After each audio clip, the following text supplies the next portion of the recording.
morning and welcome to the Listen.Better podcast today. And today I'm interviewing Zahoor Ahmed, and he is the head of social mobility, inclusion and belonging at the Co-op.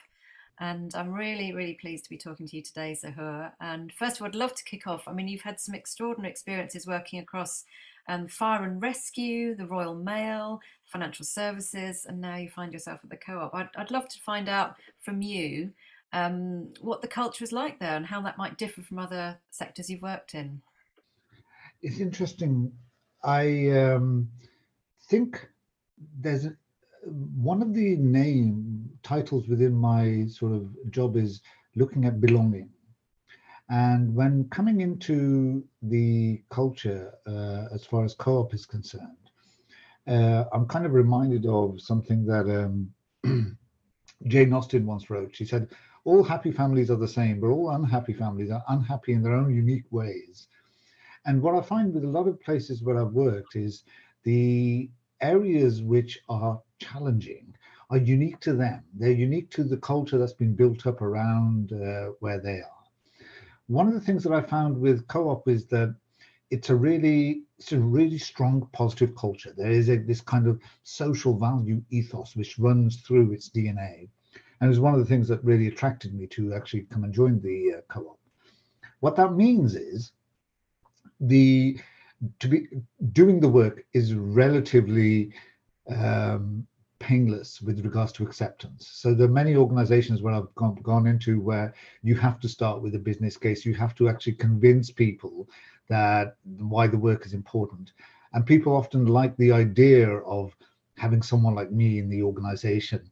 I'm not really certain about what that actually means in reality. At Co-op, I think the culture is one where they do know, they are sort of ready for that. And so when I've been in now 5 months, and everyone always talks about hitting the ground running, and I think this is one of the places where I really have, because they were so ready for it. They were so ready for that type of approach, and so I do feel that I'm in an environment where I can make some really positive change at a decent pace as well. So that's really positive. The difficulty arises when you have an organization of 60,000 plus people with a variety of different types of businesses. So when we think about Co-op, people often think about the stores. Yeah, yes, absolutely. That's the vast majority of our colleagues are across the store network. But we also have funeral homes and mortuaries. We also have online sort of insurance and legal services. So as the group head, each of those areas offers their own unique challenges. So if you can imagine what the differences in some of the microcultures that might exist. So even if you think just about stores, we have stores up and down the UK, and each of them have their own sort of uniqueness to them. So that sort of Jane Austen thing, if they're unhappy, then they're going to be unhappy in their sort of unique ways. But there are some real commonalities, and one of the commonalities that I've really sort of honed in on is getting a better understanding of baseline non-inclusive behaviors and eliminating them, so that you're not normalizing anything, even at a very low level, which might then escalate. Because it's very easy to recognize escalated behaviors like harassment or bullying, because they become quite overt. But there are probably a number of places before something has escalated to the point of being overt that you can actually tackle it, and you can then inform a better culture. The issue that we then have is that to actually make something stick, and this is one my experience with a lot of the other organizations, is that it can take a while for a culture to actually change. And people estimate anything up to 7 years to really embed a new culture. And if we don't do that, if we don't sustain it in the long run, then you have the risk of those default behaviors, the default settings taking over. The default settings are so strong that the price you pay I think is, somebody once wrote, "The price you pay for freedom is constant vigilance." And I think this is one of those scenarios where there needs to be this constant, sustained appetite and focus on those positive behaviors and the positive scenarios, and eliminating some of those low-level, non-inclusive behaviors, and that will then drive that better behavior. And that behavior then affects culture. And if you think about the culture in its sort of, the whole paradigm around what sets up an organization's culture, then you have to inform all the different aspects of that paradigm to then create that shift, and then you have to maintain it. So many years ago, when I started reading about cultural change within organizations, people always used to talk about unfreezing, moving, and then refreezing. Yeah, and I think that's a sort of probably overly simplistic, but it's a nice way to think about actually what's the process that we want to go to. And then when you are refreezing, actually that process is a long process.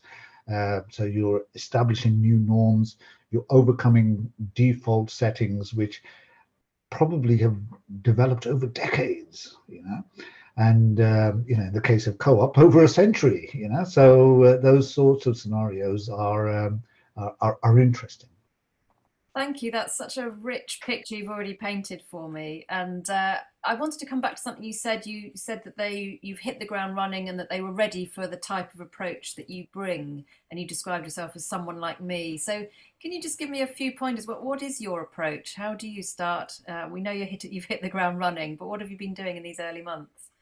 When I was researching Co-op, and looking at some of the work they had done and thinking to myself, is this the organization for me? Should I put my sort of effort into joining?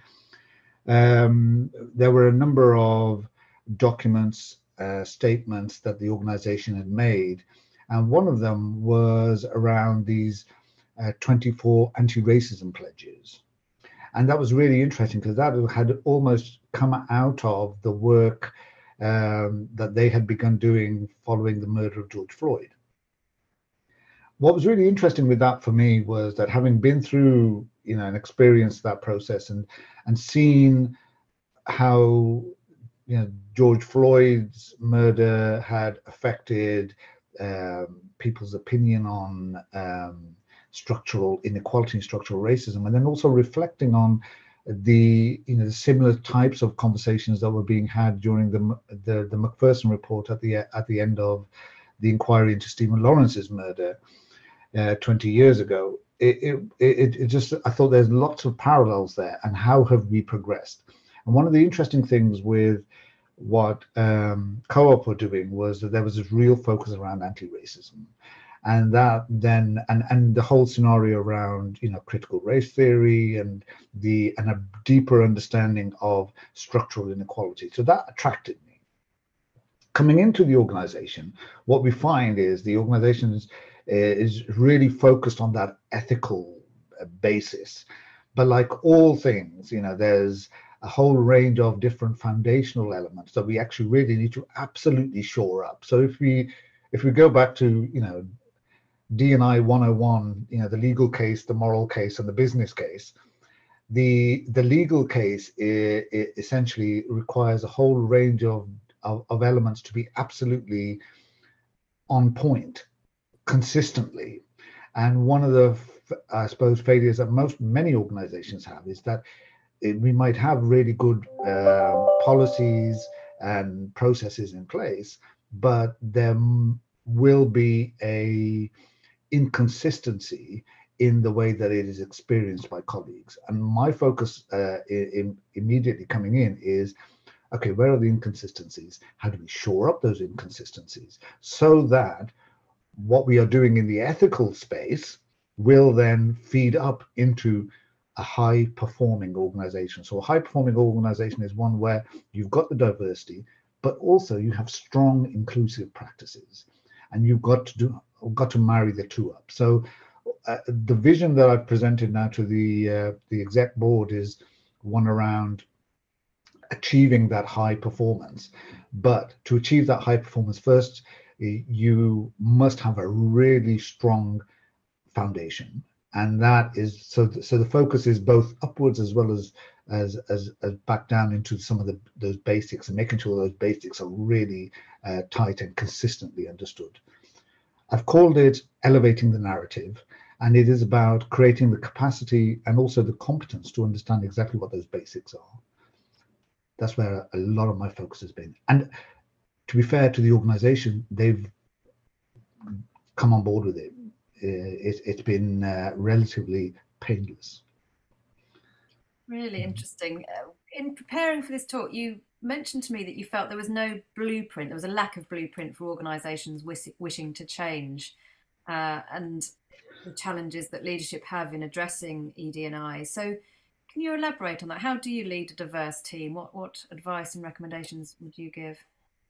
So this is one of, I suppose, one of the challenges when you look at different people who are doing D&I across different organizations, because the people that are often hiring D&I people in to do a specialist role aren't really certain what they want from that. So I've been in many organizations where there's a level of uncertainty, and they want you to provide that certainty.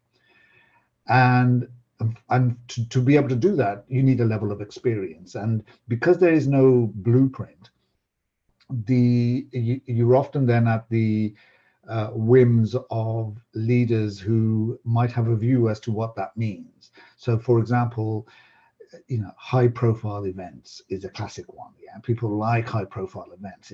You're putting your sort of marking your territory. You're saying this is what we believe in, this is what we are doing, which is fantastic. In and of itself, it will not shift the dial.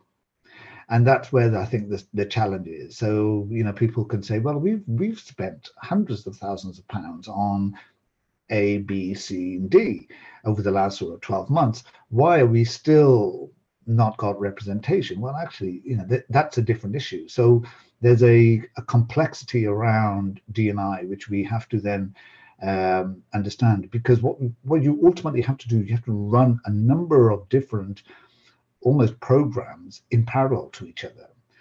And the way that I've described it within Co-op is that we have 60,000 colleagues. What I'm trying to do is get every one of them to take a single step in the same direction.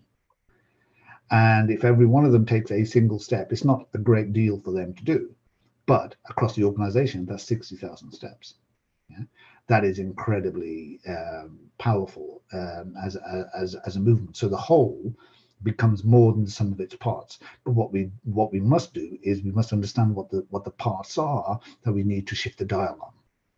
So, for example, in diversity, if you think about, I'm a very simple human being, so I think about diversity in terms of the mix. So how do we achieve the mix? And what is the experience of that mix across the organization? So that's about representation at different levels, who's applying, who's being successful through that application process, what is the proportionate representation through that, and is there any disproportionate impact, performance management, exit rates, who's being promoted, all those sorts of scenarios.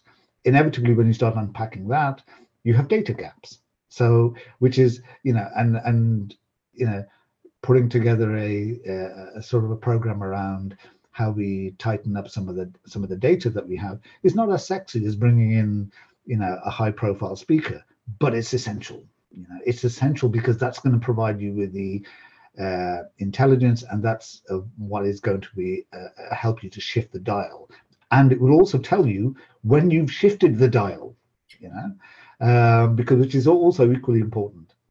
And then you've got to overlay that with all the work that you're doing in inclusion. And one of the terms I really like is you've got to create an environment in which everyone can thrive. We don't treat people the same. We treat them based on their needs. We're trying to create an environment where everyone can thrive. So if we look at anything which is non-inclusive, anything which is a blocker to somebody thriving, then that's where we're going to be focusing on. And that's what we're trying to achieve. And interestingly, Annabelle, one of the other things that I've recently really picked up on is the difference between outputs and outcomes. And the example that I use is, and somebody showed me this, which I thought was incredibly sort of simple and really hits the mark. And the example is of a group of ghosts, and a group of ghosts get together, and it's the end of year performance review, yeah, and their manager is there, and also a ghost, and they says, right, okay, so what have you done? And the first ghost says, oh, I said boo 50,000 times this year. And the other one said, okay, and I said boo 70,000 times this year. And the third one says, well, I only said it 10 times. Right. Okay. So, so you're underperforming. He goes, well, no, I'm not. He goes, well, why is that? He goes, well, the outcome that we're looking for is that we want to strike terror into the hearts of the living. And they might have said boo 50,000 times, but they never struck terror into the hearts of the living. I did. Yeah. So I am the high performer. And this is the difference between the output and the outcome. So you can have 50,000 outputs. If you're not focused on what the outcome is that you're trying to achieve, then you'll never get there. And it might look like progress, but it isn't. It's motion. And this is the other thing that I'm quite focused on at the moment, is that not motion is not progress.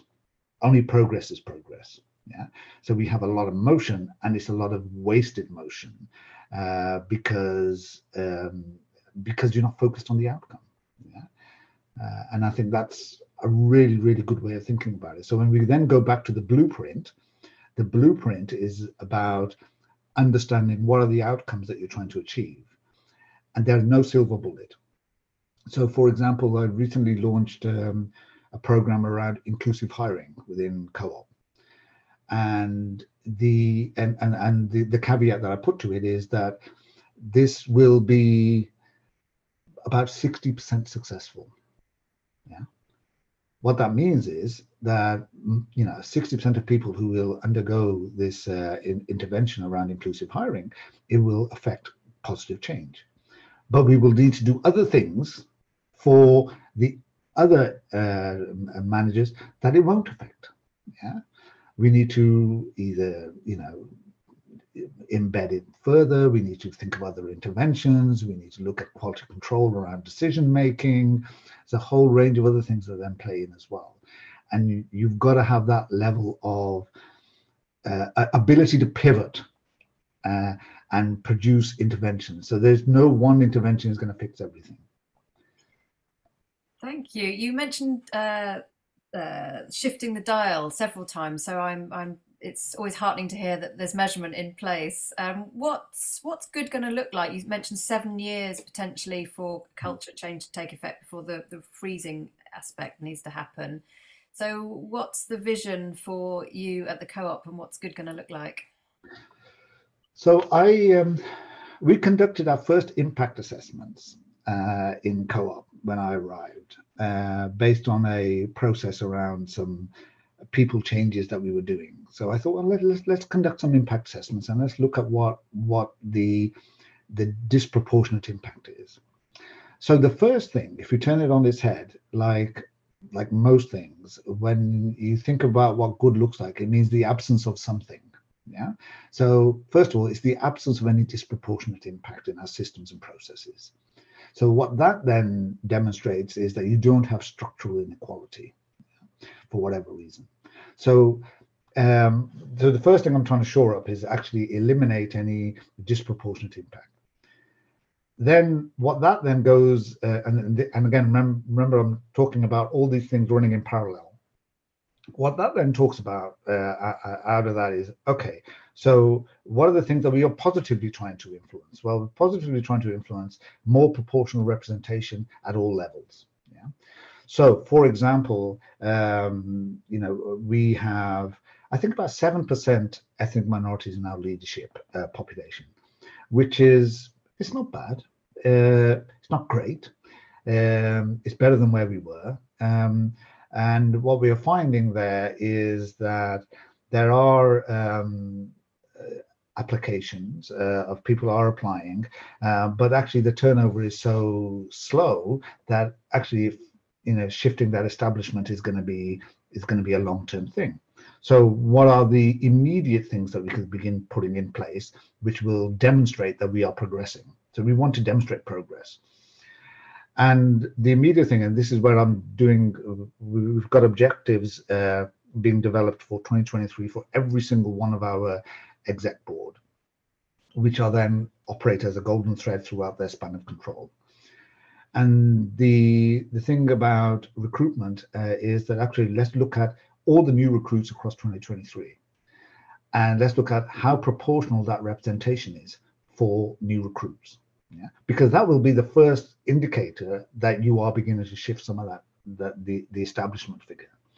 And there are areas within our organization where we have bulk recruitment, and that's much easier to monitor. So the first process, or I suppose the second process after we eliminate the disproportionate impact, is we look at how we can get proportional representation. Then the third bit then is we've got some quantitative elements there that we're thinking about. So those are the numbers, and hence why data is so important. Yeah, so we need to ensure that data, so we can understand exactly who we've recruited in 2023, how proportionate that representation is, and how effective our recruitment processes are. Then we also have, that's if you like the diversity element of it. Then when we look at the inclusion element of it, and we look at how we are affecting the cultural paradigm and how we're shifting the cultural paradigm, that is a little bit more abstract. But then there's also really important for us to understand, well, are there measures in there that we can look at? So things like grievances based on behaviors, things like that. What do they look like? And they are notoriously difficult to reduce or actually get a real indicator as to what's going on, because the moment that you start educating people about positive behaviors and non-inclusive behaviors and how to tackle them, you may well see a surge in people complaining about them, because that's the nature of it. Yeah, so we need to be mindful of that. But associated with that is then the qualitative stuff around, because everyone conducts colleague surveys, employee surveys, and there's a range of questions that you can ask about how people feel that they belong, how inclusive they feel the processes are. We did a significant piece of work in one part of the business which has shown a real increase in colleague satisfaction levels, in the colleague experience. So you'll be looking at sort of the blend of quantitative and qualitative elements that come out of that. Gosh, it sounds like you've really have hit the ground running, Zahoor. What about an organisation, and this is obviously far from where the co-op is, but those that have become aware of institutionalised racism and sexism? What's your advice to a culture that's clearly in crisis? What do they need to be doing? What are the baby steps? It's really fascinating, isn't it? Because when Macpherson first defined institutionalised racism in the Macpherson report, he had 200 recommendations. And amongst those recommendations were changes in the law and the establishment of the public sector equality duty at the time. And one of the things that the equality duty in the public sector asks people to do is conduct equality impact assessments to ascertain whether there's any disproportionate impact in the way that different groups, different individuals are experiencing their services. Unfortunately, the first change was to the Race Relations Act. So we had the Race Relations Amendment Act in 2000. And unfortunately, from that period of time, 2000 to 2010, when the Equality Act came in, the impact assessment process has somewhat reduced with regards to its prevalence and its effectiveness. So I would say you need to go back to that. You need to really get back to that. Make sure that's your, if you like, one of your core foundations. So as a core foundation, conduct effective impact assessments and understand exactly where your disproportionate impact is, because that will then give you a feel for exactly what's going on. Secondly, then, associated with that, we do need to diversify. Yeah. So if you have pockets of the organization where there's a lack of diversity, then you need to look at exactly what's going on there. The impact assessments will tell you where those places are as well, because they'll show that actually people are not being recruited into those spaces. And then thirdly, we then need to look at some of the cultural elements that have normalized. So when people talk about a toxic culture, there's a lot of stuff about that going on at the moment in the House of Parliament. When you talk about toxic culture, well, a toxic culture doesn't appear overnight. There are lots and lots of indicators in that cultural paradigm, the power structure, the way that business is done, the level of psychological safety that is contributing to that. That is where you then need to begin looking at your focus and shifting some of that dial. So you understand exactly what the contributors are and you begin eliminating them. Thank you. Turning more personally to your approach to leadership, Zahoor, how would you describe yourself as a leader, and what have been the highlights and perhaps lowlights, if you'd be candid, about your career to date? What was interesting, I suppose, I've always felt that leadership was a role of enablement. Yeah, you need to enable those around you to thrive. Yeah, so that's always been the approach. And many of the places that I've worked in, I remember once when I worked in the MOD, my second in command. She was talking to, we had just employed a new graduate, and she was talking to the graduate, and she said, the great thing about Zahoor is you want to work for him. Yeah. You want to do the work. Yeah. And which, I thought was incredibly nice. And I've always had that ethos. So even now with the team that I have as well is enabling them to thrive and to operate at the level that we need to operate, but also consistently, and it's incredibly rewarding as well when you see that, come to fruition. The issue that I often have, I think, and certainly in my career, where the lowlights happen, is when I see that not reciprocated in people who are supposedly leading me, and it is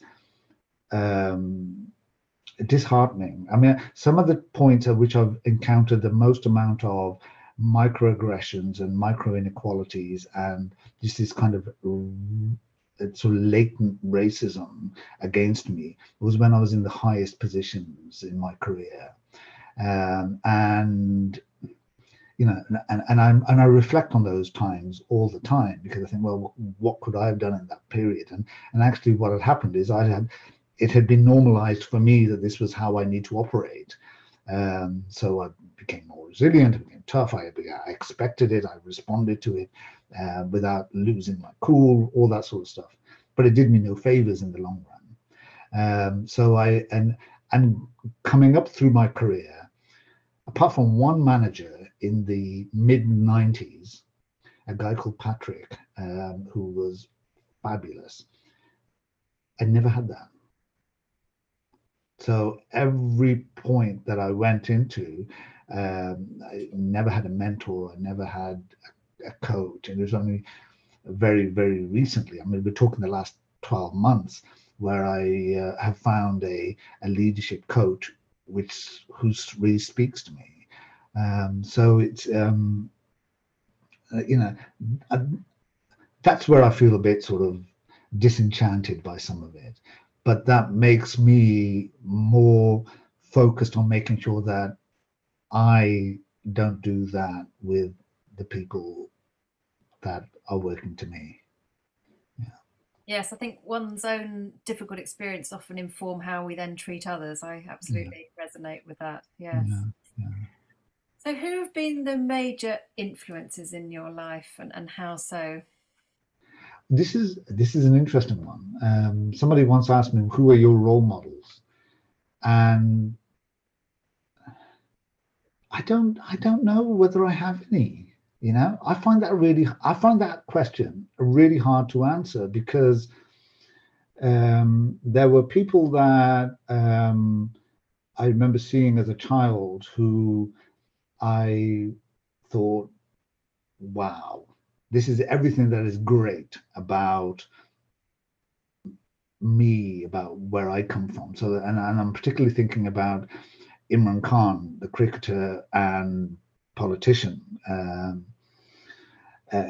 because it was a time, particularly, when I grew up in the sort of 70s and 80s, where there wasn't much representation of people of color on television. There was certainly very little positive representation. And I remember one year, I was maybe 7 or 8 years old, and Pakistan were playing England in the test match, and my father was insistent that he watch it, and I was like, oh God. And I saw this guy, and I thought, wow, okay, so that exists, that's out there. Yeah, and he was incredibly charismatic character, and I thought, yeah, so that then made me challenge some of the biases of what I had seen on television and growing up, and how I'd been treated, particularly in primary school, where it was really clear that we were second-class citizens as far as the teachers were concerned.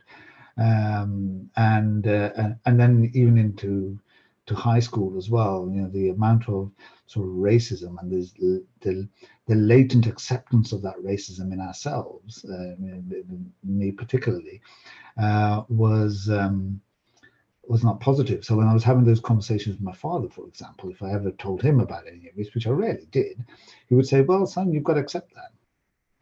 So that was that was that approach. Even the first generation migrant, they had come into the country to work, and that's what they did. My dad used to joke. He used to say 7 to 7, 7 days a week, no overtime, and that was it. That was that focus. Unfortunately, as you grow up, you begin to see how that develops an underclass, and how that you're not part of a mainstream society, and all that sort of stuff, and that does no favors for the second generation or the third generation.